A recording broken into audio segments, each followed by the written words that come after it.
Introducing Knuckle Dragging Finn with my Meyers. Presented by MCG LLC. I would like to take a few moments to introduce myself. My name is Mike Meyers. I'm a BIM specialist for a large electrical contractor, as well as own Meyers Consulting Group. As a BIM specialist, I have to be a jack of all trades, master of nothing, and find joy in that chaos. Though I often fail, that's a part of it, and I don't get a solution to every problem that I'm given. The major upside of it, though, is that it leads me down these rabbit holes that are just absolutely interesting to learn through. I spend most of my time creating families for Revit. I create Dynamo Python scripts, and more recently I've started creating Revit add-ins in C#. Though in all these subjects, I still know very little and am still finding my way through it. And as most Revit users, I find myself in between all of those moments yelling at the Revitisms that plague our day-to-day workflows. If you are familiar with my LinkedIn profile, you will know that I refer to myself as a knuckle-dragging dropout turned BIM nerd. Though it is meant as tongue-in-cheek humor, the reality of that moniker and summation of my experience is pretty accurate. I have been in construction since I was knee-high to a grasshopper, thanks to my father and older brothers. I mainly worked in the electrical field on residential, commercial, as well as some industrial projects. I started as an apprentice gopher for family and eventually worked my way up to site superintendent, though short-lived and after a long list of employers. I have also dabbled in various trades and residential projects, though never professionally. On paper, I am not well educated, and for years chose not to live up to any potential I may have ever had. I dropped out of high school during my senior year to escape my small hometown problems, and I got my GED. I went to work as a traveling ironworker for a couple of years, where I met my beautiful wife of nearly now 15 years. I returned to the electrical field 2 years later, obtained my journeyman's license after a few years, and even tried my hand at college, although I ended up dropping out from that as well, twice. For the first 10 years of my adulthood, I constantly changed jobs whenever things got challenging or someone offered me more money. As hard as it is to admit, I was not a great employee during that time. I absolutely despised menial jobs and became bored with repetitive tasks. I also disliked the mindset where people with less experience were disregarded because of their age, or when they suggested different ways of doing things, they were just completely ignored. I wasn't used to that. I was generally unhappy with myself and the life choices I was making, so I resorted to drinking excessively and becoming a well-rounded ass. And honestly, that's figuratively and literally, or rather, physically. I would give a company a few good months, or maybe a year at best, and then move on to the next opportunity that caught my attention. That's pretty poor, but it is who I was. So about 6 years ago, I had a real eye-opening moment that finally made me realize that I needed to change my ways and start taking life seriously. A few months later, I was introduced to the world of BIM, and to me, that was just absolutely amazing. I'd always been a nerd at heart, although I tried to hide it as I got older. You don't want to admit that. The truth is, I've always, though, loved technology. And when I was younger, I spent hours reading and playing games. My parents would get so angry at me. BIM turned out to be the perfect combination of my real-world experience and my passion for all things computer. It just tied things together, what you did in the field to a computer. Since 2019, I have been working with Revit and have gone from knowing absolutely nothing to considering myself quite proficient in the software overall. Whatever I don't know now, I am confident that I can figure it out. That is what I do as a BIM specialist. And to me, my personality type, the downside of Revit is that it involves a lot of repetitious steps and mundane tasks that really test my attention span. And my attention to detail becomes the victim of this. Fortunately, for me and many BIM folks, since it is a computer-based tool, with some determination and perseverance, anyone at all can learn how to program and automate many of those steps.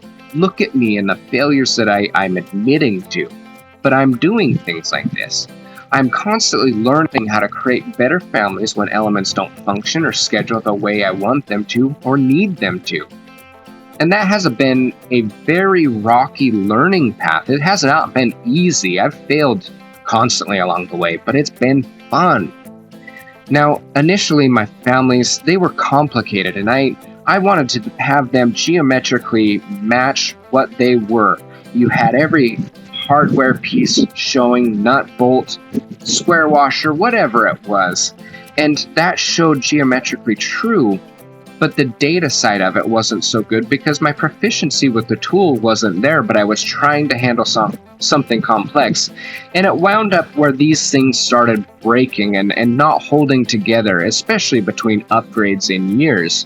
So along the time, my style has changed to where I'm more focused on the output of the data and making sure the data management side of that is as manageable as possible, as well as trying to configure my own system to that, because other people and other companies charge for their services and they are great and they do all of these things, but my interest is in trying to learn how to do those things. Yes, I'll probably use those tools because it is more efficient to pay for them, but I want to know how to be able to do those things. And there's others that want to focus on that as well.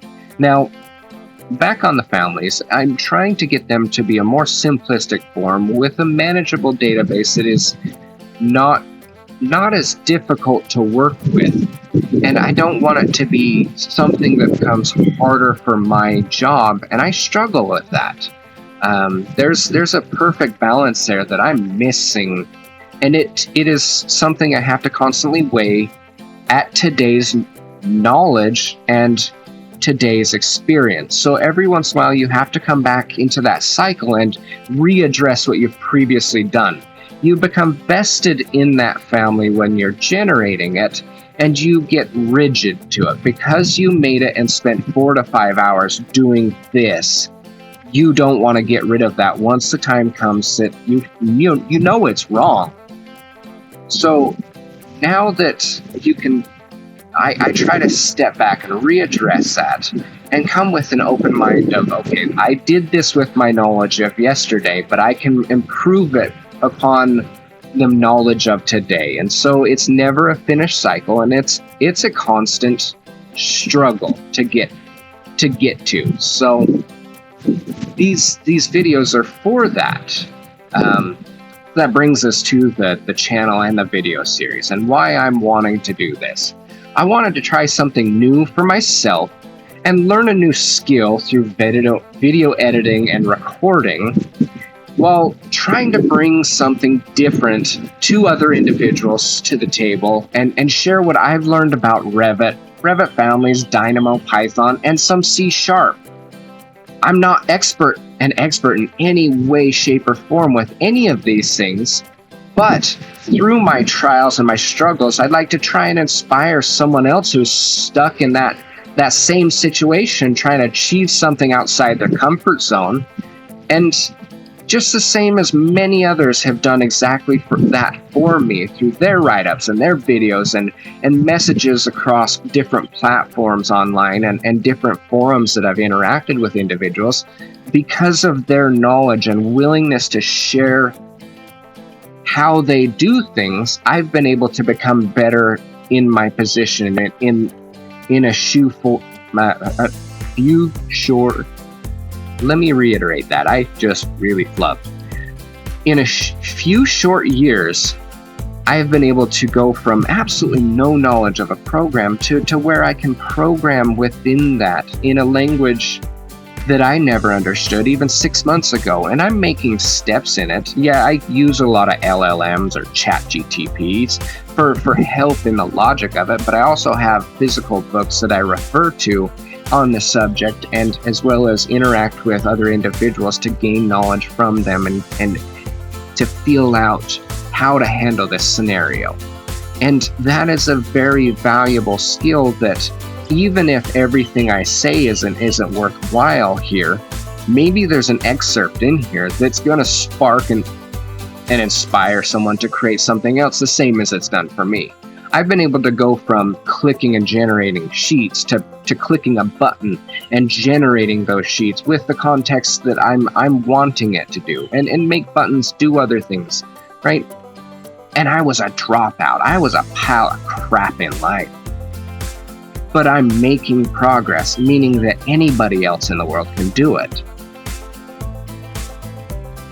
Now, secondly, out of all these things, I really like to inspire other individuals that are stuck in their workflows and they want to do something different. And they're thinking outside the box and trying to find a way to do it. Maybe you have a budget constraint. You don't have the access to be able to get another license.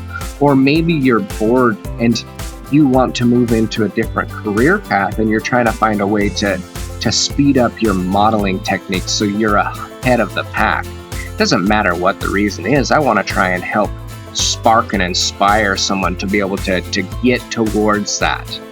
And finally, out of all of this, by teaching and sharing this information, I hope to reinforce what I have learned, because as they say, the best way to learn something is to teach it to somebody else. So pay it back through a community. And my way is to present this information in a format that really anyone can understand with a touch of humor, because life is already bloody stressful enough as is. So tune in over the coming weeks as I traverse learning a new set of tools and get over my inhibitions to get to a finish point. And let me know what you think of these videos.